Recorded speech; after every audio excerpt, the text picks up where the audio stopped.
Assalamualaikum warahmatullahi wabarakatuh. Nama saya Nur Hidayah binti Zulkafli dan rakan-rakan saya dari kumpulan 3 ingin membentangkan tentang tajuk ta'zir. Ta'zir dari segi bahasa ialah menghalang dan mencegah, manakala dari segi istilah ialah hukum yang tidak ditentukan kadarnya oleh syarak terhadap kesalahan yang berkaitan dengan hak-hak Allah seperti berpuasa, solat berjamaah dan kahwin, atau hukuman yang berkaitan dengan hak manusia seperti membuat fitnah terhadap orang lain. Dalil pensyariatan hukum ta'zir. A'udzubillahi minasyaitonirrajim. Bismillahirrahmanirrahim. Wallati takhafuna nusyuzahunna fa'iduhunna wahjuruhunna fil madaji'i wadribuhunna fa in ata'nakum fala tabghu 'alaihinna sabila innallaha kana 'aliyyan kabira. Artinya ialah perempuan-perempuan yang kamu bimbang akan perbuatan nusyuz, hendaklah kamu nasihati mereka. Jika mereka masih degil, pisahkan mereka dari tempat tidur, dan jika perlu, pukullah mereka. Tetapi jika mereka mentaatimu, maka janganlah kamu mencari-cari alasan untuk menyusahkan mereka. Sesungguhnya Allah Maha Tinggi lagi Maha Besar. Syarat pelaksanaan hukuman bagi perlakuan ta'zir. Hukuman ta'zir dikenakan bagi kesalahan selain hudud dan qisas. Bentuk hukumannya seperti penjara, sebatan dan denda yang ditentukan oleh pemerintah berdasarkan kemaslahatan serta keberkesanannya dalam membendung jenayah. Ta'zir boleh dikenakan ke atas semua orang yang melakukan kesalahan, sama ada orang dewasa atau kanak-kanak, dengan syarat mereka mempunyai akal. Berikut merupakan syarat hukuman ta'zir. Yang pertama, hukuman yang dikenakan mestilah tidak bercanggah dengan syarak. Yang kedua, hukuman mestilah dijatuhkan secara berperingkat. Jika hukuman yang ringan boleh mencegah perlakuan jenayah tersebut, maka hukuman yang berat tidak perlu dijatuhkan lagi. Dan yang ketiga, tidak menyamai bentuk hukuman hudud, seperti tidak menjatuhkan hukuman sebat sebanyak 40 kali, menyamai dengan hukuman minum arak. Bismillahirrahmanirrahim. Assalamualaikum warahmatullahi wabarakatuh. Hari ini saya nak terangkan tentang kaedah penstabitan hukum jenayah. Okey, dah ada 4 iaitu ikrar, syahadah, saksi dan perintah. Okey.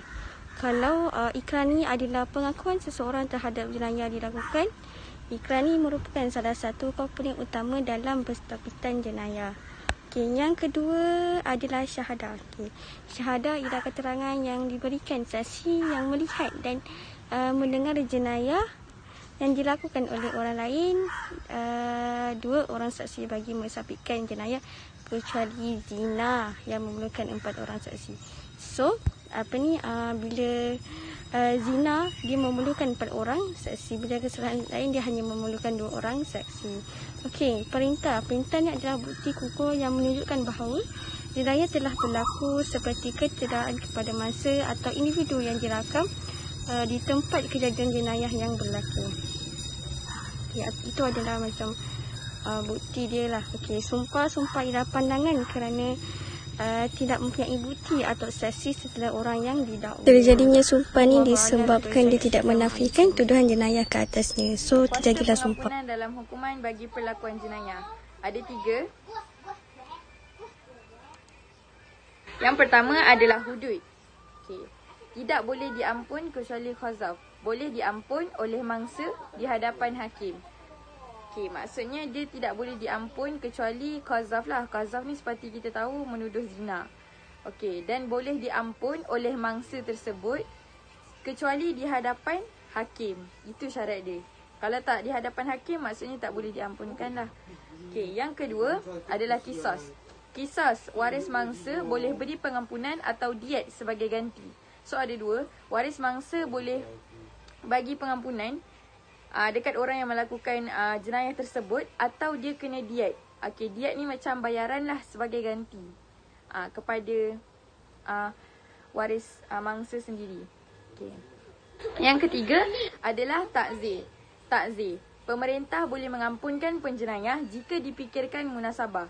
Okey, pemerintah boleh mainkan peranan dekat dalam isu ini, dia boleh maafkan ataupun tidak ikut kepada jenayah yang penjenayah lakukan. Sama ada munasabah ataupun tidak.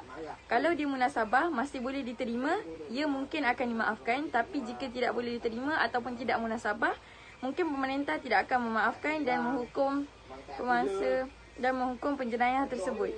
Jadi itu saja kuasa pengampunan ada 3. Dan 3-3 itu adalah hudud, qisas dan ta'zir. Sekian daripada saya. Bismillahirrahmanirrahim. Antara usaha dan tindakan bagi menjauhi pelakuan jenayah ialah yang pertama, kita hendaklah beribadah dengan bersungguh-sungguh dan ikhlaskan hati. Yang kedua ialah sentiasa menjauhi orang yang mempunyai akhlak yang buruk agar kita tak terpedaya dengan mereka. Yang ketiga ialah sentiasa mendengar nasihat ibu bapa dan guru-guru. Yang keempat ialah mematuhi segala peraturan yang ditetapkan di dalam sekolah maupun di luar sekolah. Dan yang terakhir ialah kita kena sentiasa bermuhasabah diri dan bertaubat atas segala dosa yang pernah kita lakukan. Wallahu a'lam. Terima kasih.